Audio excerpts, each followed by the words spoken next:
Hey everybody, Enigma here, coming at you with another video today. Hope you're having a great weekend. Today we're going to do another helpful video, another really helpful video, because last weekend, Disney really needed some help, and I think I offered some pretty good advice. So I'm going to do the same thing using my business acumen here to let people know how I can help them. And we're going to discuss the developer of a game called Take Us North. Now, Take Us North is a game that's already been funded. There's a Kickstarter. Microsoft's helping to back it. It's coming out, so this is not like this is a game that might or might not come out. It is. And the developers of the game apparently have never made a game before, and believe me, it's pretty obvious. And it's to deal with a very hot button issue here in the United States. Understand it's also a big hot button issue in the UK. I will not get into the hot button issue or tell you what I believe or don't believe about that issue. That is up for you to decide for yourselves. Go check out news sources. Go read some articles and things like that if you need education on that. That is not the point of this channel. That's not my goal here is to influence anyone politically. Okay, it's not me at all. What I do want to discuss though is how but first of all, I wouldn't have made a game based off of this just simply for that alone. Okay, you're gonna alienate half your potential audience when you do something like that. It's not a game about walking and blowing away a bunch of aliens. It's not a puzzle game. It's not a football game. It's nothing like that. It's a very hot button issue that really, really, really shouldn't probably be a game if you're trying to make money. If you're a proper business, I would not recommend tackling this issue in the form of entertainment, video entertainment. Okay. Uh, that being said, I don't believe this company actually is interested in making money. I think they're run by activists. There are activists, and they're just trying to get their message out there. However, apparently, we went to bed one night and we woke up the next day, and this game became Fight Club, and we're not allowed to talk about Fight Club, uh, which is stupid because apparently these people have no idea what a game is or what marketing is really for that matter. Why there's no marketing for this game, and they don't understand that the word of mouth is what you really need, especially today with the way the gaming climate is, where we're seeing fewer and fewer people trusting the AAA model of development and publishing and going to more independent developers. You would really want your game out there to be on the tip of everybody's tongue if you're really trying to sell copies of your game, which they're not doing. They're trying to shut down all discussion about the game. They don't want anyone talking about it, and and then we have America's favorite waitress, the former Kotaku journalist, who goes on to podcast and she's defending the game, and she can't string together three words without cussing or something vulgar or referencing someone's genitalia, which just does that side's argument, does that company's argument no favors whatsoever. Uh, Girl, if I were you, I would definitely go back and learn how to be more eloquent with your speech. Okay, I understand. I when I'm not on camera, I cuss. I do. Okay, I cuss, and I sometimes I make some vulgar references, but I don't do it on camera, and I don't also uh, I can also string together a pretty good argument without going after someone based off of their genitalia or anything like that. Okay. Um, that being said, this company needs to understand that they need to learn that if they're going to put out a product, especially a product based off of a hot button issue like this, that they're going to need to understand that there's going to be criticism. What they want, if everybody was coming out and just going, "Oh my God, this game is the greatest thing ever! I can't wait to play it," they wouldn't have anything to say about it. They'd be, "Oh, cool, everybody loves this. This is great. We're gonna do really well." But that's not what's happening because there's a phrase out there that there's no such. There are phrases that we use, words and phrases that we use in our vernacular that really don't have a meaning to them. We assign a meaning to them based on in our heads, but there's really no such thing. Uh, like perfect, right? There's no such thing as perfect. I'm sorry. We all have in our heads what we think perfect is, but my definition of perfect is not the same definition of your perfect, and that's fine.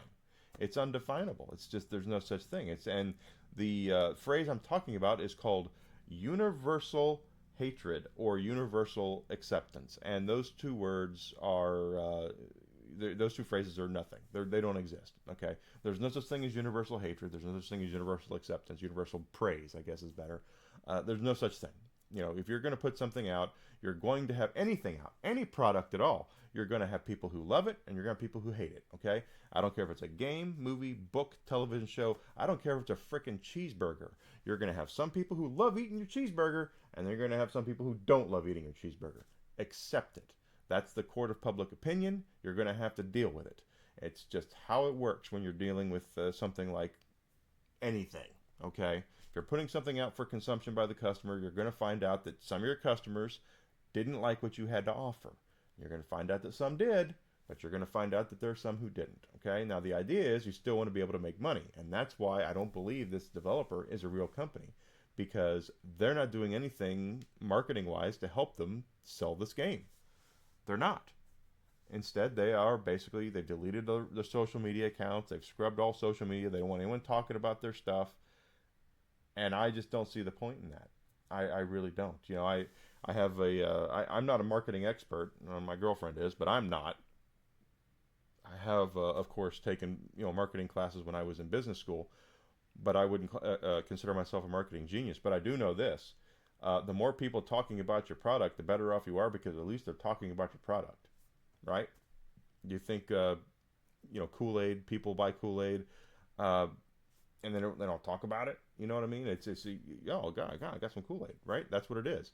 That doesn't mean that everybody likes it. It just means that it's a product that's on the tip of people's tongues. They know what it is. That kind of stuff. So I really want to see this developer understand how business works, because I don't think they do. But then again, considering the topic that they are tackling right now, considering what kind of game this is, I don't think they're interested in making money. I think they're trying to make political points. I think that's what they're trying to do. Because I wouldn't shock me at all if this game comes out and then the company disbands completely. I don't see how they could possibly want to put a game based on this topic out and then still go, oh, we can make a sequel and we can make a franchise and we're going to go, not next game, we're going to do this. The past couple of years have been, there are hundreds of millions of dollars of failures out there of games that tackle hot button issues that went completely belly up. Concord, Dustborn, games just like that come out and they have these political agendas, and gamers can smell that shit a mile away, because it stinks, and then they wonder why they're losing millions and hundreds of millions of dollars on these titles. It's because no one wants to be preached to in gaming. Gaming is the ultimate form of escapism. We don't want our games to be preaching to us. We want to be able to play them and have fun and disappear and for a couple of hours into Batman's world or whoever to enjoy the game. So anytime that they start to bring up things that are going on now and it's a hot button issue like this game is, the goal is not to make money. It's not. So that's what I want to talk about today, guys. I really hope that they learn how to do some marketing, because I'm not telling you this game shouldn't exist. I have no problem with it existing. Now, I think the only people that are going to be playing it when it comes out are going to be the people who are going to be making fun of it, but that's just my opinion. I don't think you can go into a hot button political issue like this is and come out and expect to have a flourishing business model after that. I don't believe that at all. So but that's just what I want to talk about today. I definitely hope you guys enjoyed the video. Now, this week is coming up is going to be a little different for me. Monday is Labor Day here in the United States. I will still be here streaming for you guys. But Tuesday, I need to take Desi to an appointment. So I will not be here on Tuesday, but I will be here Wednesday, Thursday, and Friday, as per usual, my normal streaming schedule. Okay, so check out my social media. I'm on X most of the time. That's where I post all my schedules and things like that. So check that out over there at Evil Enigma. You can find me there. Right now we're playing Batman Arkham series. I just completed Arkham Asylum and started Arkham City on Friday. If we have time before Borderlands 4 comes out, I'll go right into Arkham Knight and we'll play Arkham Knight as well. So, and I do my silly Joker voice. So I definitely hope you guys will join me for that. Here on YouTube, if you would smash that like button, subscribe. I'm trying to get to 500 subs by the end of the year. I'd really like to have the ability to monetize my content. and be able to get more people, get more eyeballs on my stuff. That'd be great. So smash that like, comment, share my stuff. I'd really appreciate that, guys. So have a great holiday weekend, and I will see you guys on Monday. Thank you so much.